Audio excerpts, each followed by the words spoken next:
We've talked about the fear of God, but I think we should talk about the fear of the devil also. In a sense, you could say that everything I said about the fear of God applies to our fear of the devil, but I still think there's some things we could benefit from looking at. So we have this, as I said, with the false God. We have collectively created this image of the angry and judgmental God in the sky. And you can see how this is an example of the duality consciousness, where there are always two polarities. One is good, one is evil. So what actually forms the good polarity in the collective consciousness is the Old Testament God, the angry God up there in the sky, the old man on the big white throne, who is looking for us to obey him, to worship him, never question him, and if we do, we can be condemned to hell. But what is hell? Well, it's the home of the opposite dualistic polarity to the Old Testament God, namely the devil, or Satan, or Lucifer, or whatever names have been applied. So, what is it that's going on here? Well, as I said, the fallen beings, since they came to Earth, I explained this in my How the World Works videos. I explained that there are these beings who rebelled against God. They were allowed to embody on Earth for reasons I explained in the other videos, and they have tried to deceive us, manipulate us, control us, and they do this through the duality consciousness, where there are always the two opposite polarities. And they are the ones who created the false image of God as the angry being in the sky, and they have also created the false image of an opposite of the angry God, namely the devil. Now you tell me, if you look at it, the angry God in the sky or the angry devil in hell, what's the difference really? Right? They're both angry. They both want us to obey them and they want to control us, and they'll both try to punish us if we don't. Now supposedly, God wants us to go to heaven, which is a better place than hell.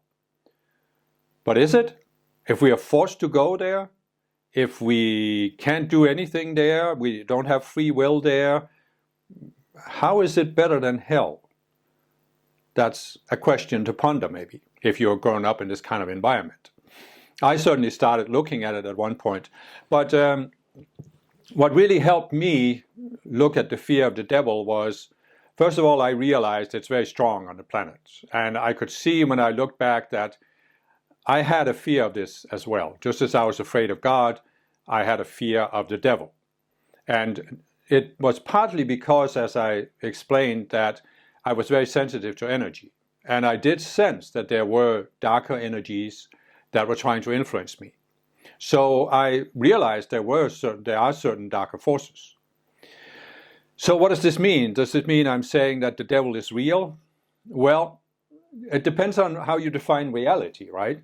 Because what I explained in my How the World Works videos is that we are living in a sphere that is unascended, meaning it hasn't become permanent, which really means there's nothing on Earth that's permanent. I have in some other videos talked about the Earth can be compared to a reality simulator. Everything that is here just has the purpose of giving us a certain experience. And so from this perspective, we can say nothing on Earth is real. So we have collectively created this self, this entity in the collective consciousness that is like a devil. We have created this over a long period of time, just like we created the false God over a long period of time. And it's not ultimately real. It's based on an illusion. It cannot ever become real. It cannot ever become permanent. It can't ascend to the spiritual realm. But nevertheless, on Earth, you could say nothing on Earth is ultimately real.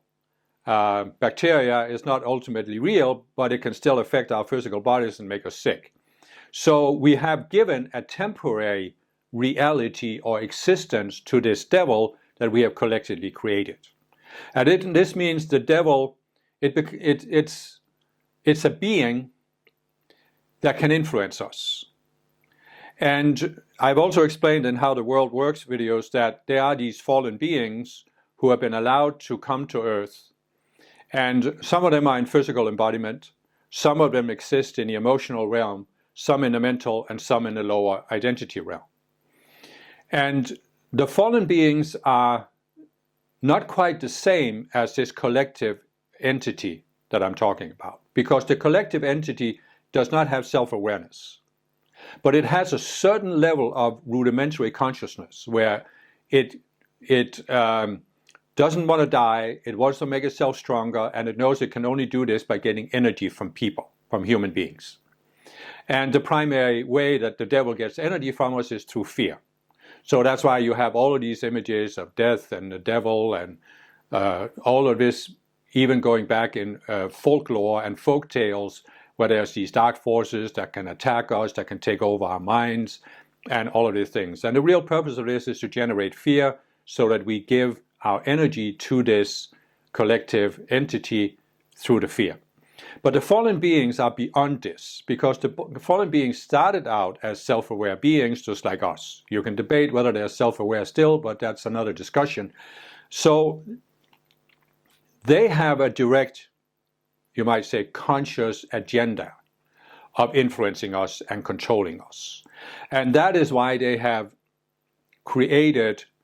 projected these images of the devil. It's not that they even believe it's real. They know it's not real.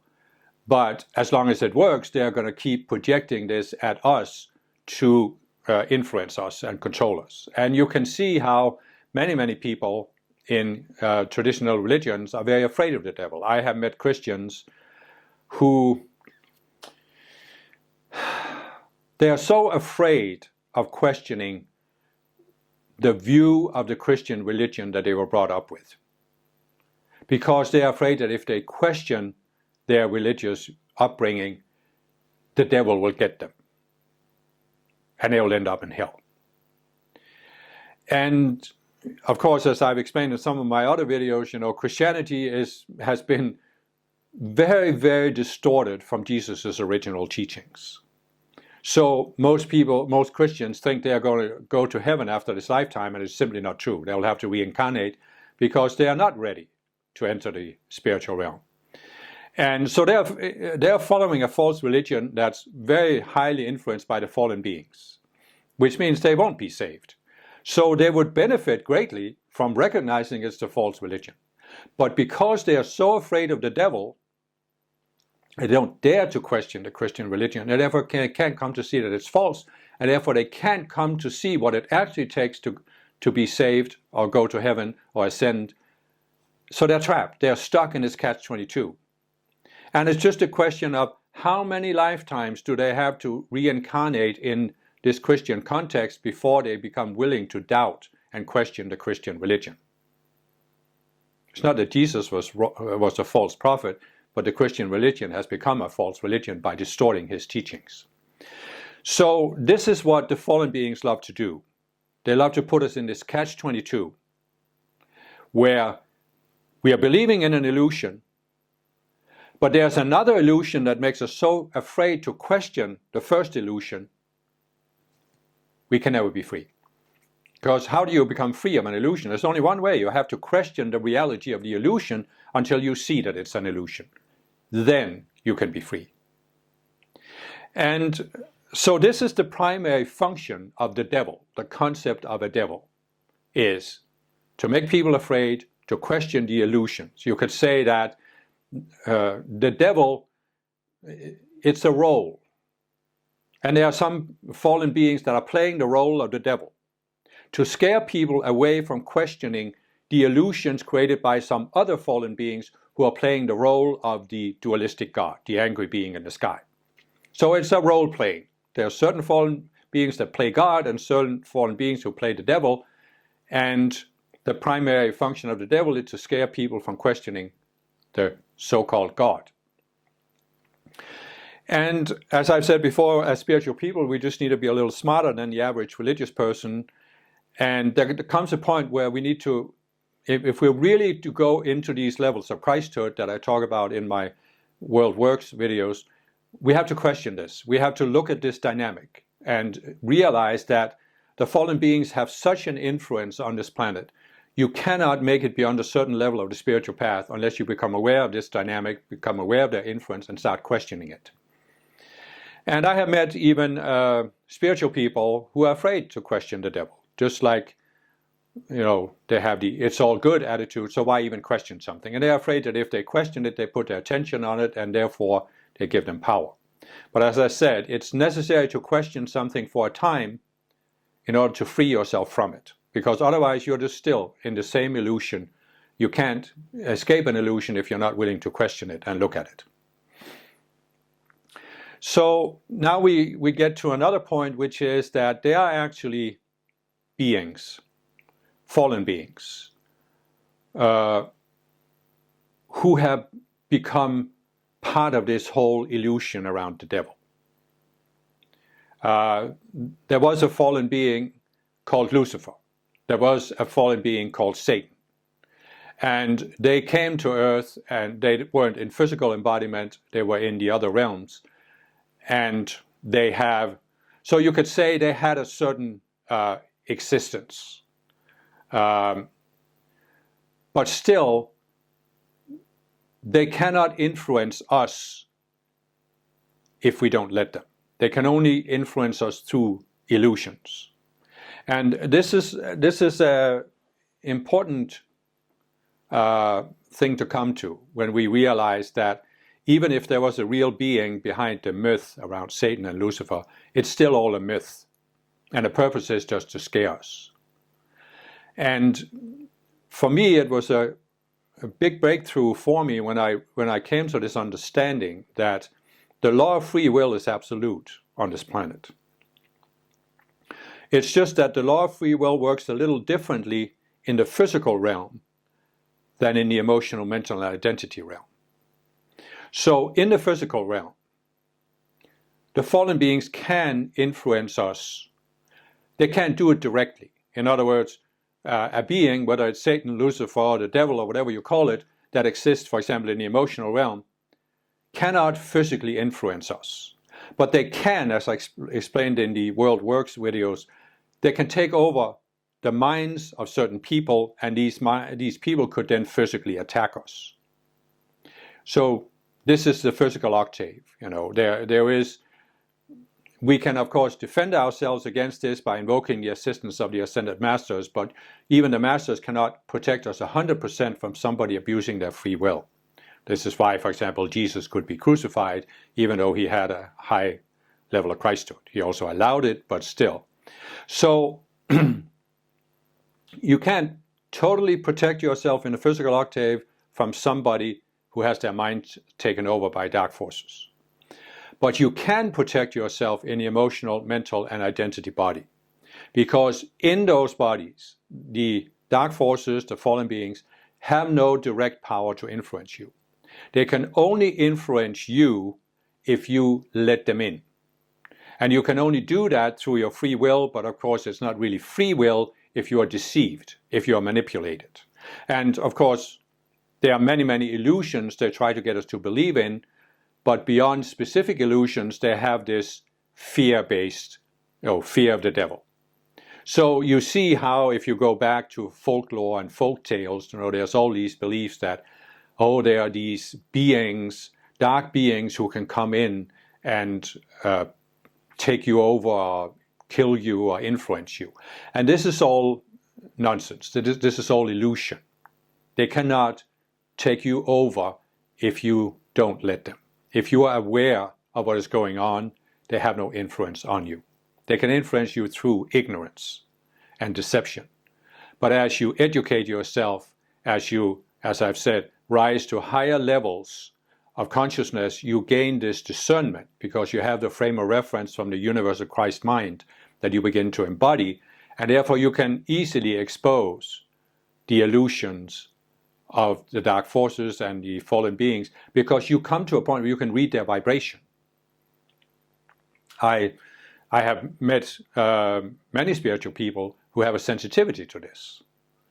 I remember many years ago I met a man who he could take a book, hold it in his hand, and he could sense whether it was from a higher realm or from a lower realm. And I've always been sensitive to energies myself, could sense certain beings around me, or I could also read something in a book and I could sense, I couldn't say what was wrong with it at the level of words, but I could sense that there was some vibration behind it that was lower. And I think many spiritual people have some ability, but as I said, as we walk the path towards this personal Christhood, we expand our ability. And we come to a point where we can just sense it. Oh, this is just the lower forces. We don't need to pay attention to it. But if we don't do this consciously, then if we still have the fear of these dark forces, well, we can't free ourselves from it. And as I said in one of my other videos, if these people who think it's all good and deny the existence of dark forces, they can't overcome the illusions because they are not willing to look at it. They can't overcome the fear. If you say it's all good, there's something you are ignoring. And one of the things you are ignoring is your own fear. Because otherwise, why would you need to say it's all good? You can just open any news website and you can see that it's not all good what's going on this planet.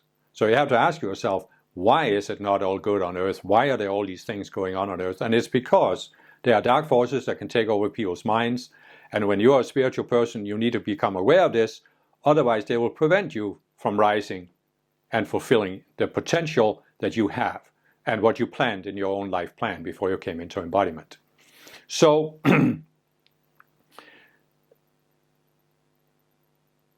really, when you come to think about this and you go through this process, you come to realize that when you have the Ascended Masters, you are working with the Ascended Masters, calling for protection. You can also call to them to help you see certain things. And when you are rising towards this, being able to discern what's real and unreal, you don't need to fear the dark forces. There's no reason to fear them, because you know they can't influence your mind, your emotional, mental, and identity minds. You can see through their illusions. And therefore you can free yourself from these cells that give them an inroad into your mind. And I won't say I had a real strong fear of the devil, but I certainly had some fear, and it took me some years to get over it. And when it finally melted away, it definitely was a relief. It wasn't as big as overcoming my fear of God, because that was stronger in me. But there definitely was a relief there, where you come to the point where you realize that, you realize that there's a part of you that's real. The conscious self is real, and it can't be affected by that which is unreal. That which is real cannot be affected by that which is unreal. And you just, it's like I said in my previous video, you just confront the fear. You just look at the fear. And I came to a point too where I sat there, quiet room, closed my eyes, and I just went into this fear of the devil. Went right into it, and I said, okay, come and get me if you have any power. And of course nothing happened, so that was the last of the fear. It just melted away. Because when you confront the fear, you see there's nothing to fear. I think it was President Roosevelt in America who said, we have nothing to fear but fear itself. And there's a truth there. But you can't realize that until you look at the fear, and the primary effect of the fallen beings, as I said, is to put us in this catch-22, where we are so afraid to look at the object of the fear that we can't see there is no object. The object has no reality to it. It's just something created in the mind, in a collective mind. Now, is there a hell? And as I explained in my How the World Works videos, there is a certain aspect of the emotional realm called the astral plane that is very similar to what people have seen as a hell. People throughout history have had visions of some hell. There are people who have had near-death experiences who have seen some hellish realm. And this has a certain temporary reality because it has been collectively created. And there are certain fallen beings who are trapped there, and they are taking on these roles as this devil or as black magicians or whatever people conjure up in their minds. And you see a lot of the actually, a lot of the entertainment industry is actually caught up in this. You see some of these fantasy movies where there are black magicians who can influence people, cast spells upon people, put curses upon people, or there are dark forces that can influence people. Rosemary's Baby, The Exorcist, The Ninth Gate, some of these movies. And this is inspired by the fallen beings who want to put this fear out and continue to put this fear out in people's minds, that there is some force that can take over your mind. And it can take over the minds of people who are in duality, who are below the 48th level, because the more you go below, the more you open your mind to it. So there's a certain temporary reality there. But as I said, as spiritual people, we can free ourselves from it by rising to these higher levels of Christhood, Christ discernment. So there comes this point where you simply, you have no reason to fear the dark forces anymore because you have a certain discernment, you have raised your level of consciousness. But you can still have the fear, and unless you look at it and go into it and dismiss it consciously, you can still be affected by it, and it can prevent you from looking at some of these illusions that the dark forces have put out there. And another thing you can benefit from looking at is how the entire entertainment industry, especially in the United States, is affected by this dualistic mindset, which is what I also talk about in my World Works videos, is the epic mindset. That there's an epic struggle between God and the devil, because there's a devil that's opposing God. And this is seen in many movies as they are the good people and they're the bad people. They are criminals. It's not that they are taken over by the devil in many cases, but they are criminals that are doing some bad things to the people in this little town. And there is this hero who lives there, and he really doesn't want to fight them. He just wants to be left alone. But then they do something to these innocent people that's so bad that now the hero had to whip out his machine gun and keep shooting until he's the last man standing. This is a very common theme portrayed in American movies, the reluctant hero who in the end has to shoot all the bad guys. And then order is restored and we can move forward. And this is, of course, another trick by the fallen beings. They want to trap people in this epic mindset. And so you can say, well, is there an epic struggle on earth? Yes, there is an epic struggle. And the epic struggle is between the false God created by the fallen beings and the false devil created by the fallen beings. They are in a sense fighting about who is going to have ultimate control over the minds of human beings. Who is going to be in control of this planet? Of course, none of them are going to be in control of this planet because they have no reality. They could never become permanent. But right now, both of them have a lot of influence on this planet because they influence the minds of so many people through the illusions, through the fears. So again, what are we here for as spiritual people?